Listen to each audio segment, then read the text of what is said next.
Before he became one of the most talked-about figures on Earth, Donald Trump was simply a young man in New York City, staring at skyscrapers and wondering how high he could climb.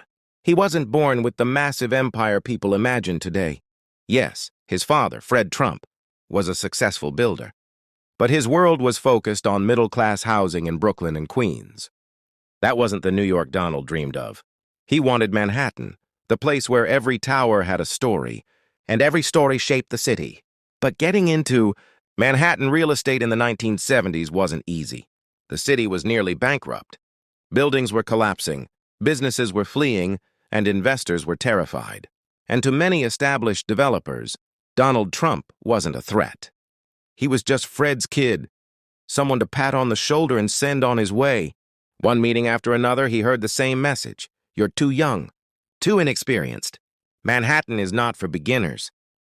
Most people would have taken the hint. But Trump didn't walk out defeated. He walked out determined. His first big chance came with a massive, crumbling structure, the Commodore Hotel. Once a glamorous landmark, it had turned into a ghost of its past. Broken windows, dim hallways, and an owner desperate to get rid of it. The hotel wasn't just losing money. It was draining it. But where others saw a disaster, Trump saw a beginning. He worked deals from every angle, talking to banks that didn't want to lend, convincing the city to take a risk, and negotiating with investors who thought the project was too big to save. It was like trying to solve a puzzle where half the pieces were missing. Slowly, piece by piece, he put the deal together. It became one of the most complicated real estate negotiations New York had seen in years. And when the dust settled, Donald Trump had done the impossible. He secured the rights to transform the decaying Commodore into a brand new hotel. The moment the renovation began, so did the whispers. If he fails, his career is finished. If he succeeds, everything changes. The construction phase was a race against time. Trump was on site constantly, checking the marble, the glass, the lighting, the smallest details.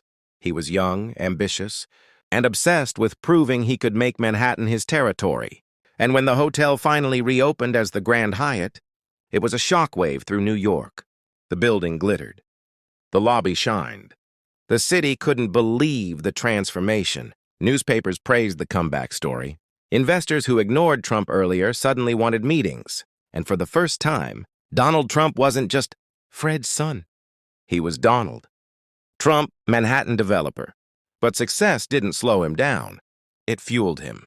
With the confidence of his first major win, he set his eyes on something bigger, something that would define the skyline. Trump Tower. At the time, the idea felt insane. Building a luxury tower in the middle of Fifth Avenue, using black glass that shimmered like a mirror, topped with gold details. It wasn't just bold, it was risky. Critics said the project was too expensive, too extravagant, too ambitious. But ambition was exactly the point. Watching Trump Tower rise was like watching a symbol grow, a symbol of determination, calculation, and relentless drive. Floors climbed higher. Glass panels reflected the city, and bit by bit, Donald Trump's vision became real. When the tower finally opened, it wasn't just a building. It was a statement. It showed that a developer who started outside, Manhattan could reshape its future.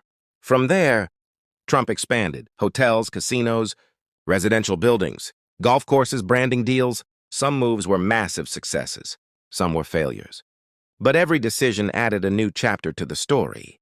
And whether someone admires him or disagrees with him, nobody can deny this. Donald Trump has a talent for refusing to quit.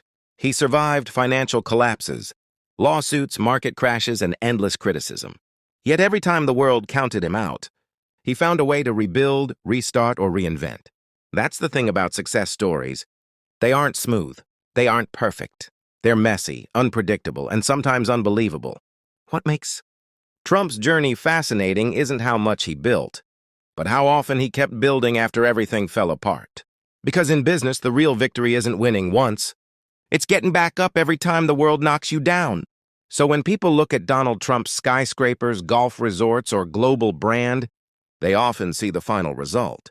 But behind every building, behind every headline, behind every risky project, is the same young man who walked into his first, Manhattan meeting and refused to listen when people told him he wasn't ready.